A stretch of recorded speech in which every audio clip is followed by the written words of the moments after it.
You are about to hear Public Opinion by Walter Lippmann, performed by John Clickman.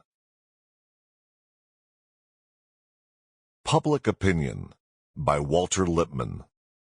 Part 1. Introduction. Chapter 1. The World Outside and the Pictures in Our Heads.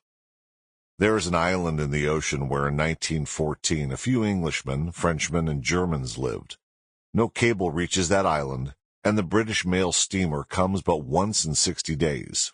In September, it had not yet come, and the islanders were still talking about the latest newspaper, which told about the approaching trial of Madame Callot for the shooting of Gaston Calmet. It was, therefore, with more than usual eagerness that the whole colony assembled at the quay on a day in mid-September to hear from the captain what the verdict had been. They learned that for over 6 weeks now, those of them who were English and those of them who were French had been fighting in behalf of the sanctity of treaties against those of them who were Germans. For 6 strange weeks they had acted as if they were friends, when in fact they were enemies. But their plight was not so different from that of most of the population of Europe. They had been mistaken for 6 weeks. On the continent, the interval may have been only 6 days or 6 hours. There was an interval. There was a moment when the picture of Europe on which men were conducting their business as usual did not in any way correspond to the Europe which was about to make a jumble of their lives.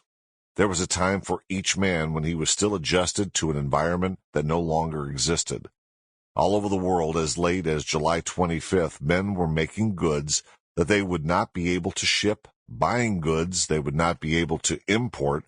Careers were being planned, enterprises contemplated, hopes and expectations entertained, all in the belief that the world as known was the world as it was. Men were writing books describing that world. They trusted the picture in their heads. And then, over 4 years later, on a Thursday morning, came the news of an armistice, and people gave vent to their unutterable relief that the slaughter was over. Yet, in the 5 days before the real armistice came, though the end of the war had been celebrated, several thousand young men died on the battlefields. Looking back, we can see how indirectly we know the environment in which nevertheless we live.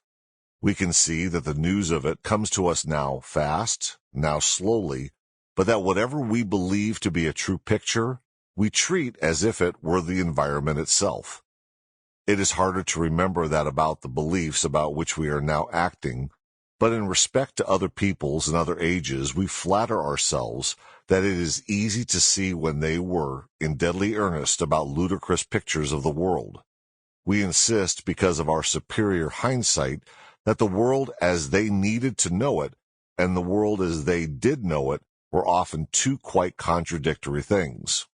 We can see, too, that while they governed and fought, traded and reformed in the world as they imagined it to be, they produced results, or failed to produce any, in the world as it was.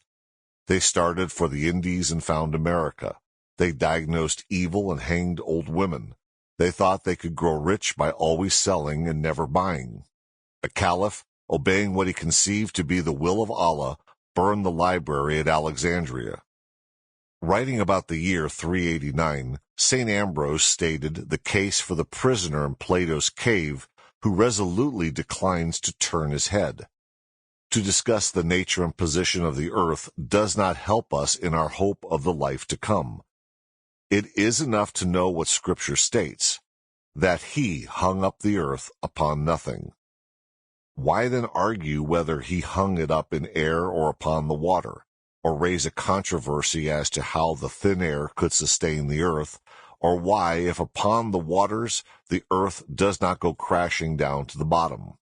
Not because the earth is in the middle, as if suspended on even balance, but because the majesty of God constrains it by the law of his will, does it endure stable upon the unstable and the void. It does not help us in our hope of the life to come. It is enough to know what Scripture states. Why then argue? But a century and a half after St. Ambrose, opinion was still troubled, on this occasion by the problem of the Antipodes. A monk named Cosmas, famous for a scientific Sample complete. Ready to continue?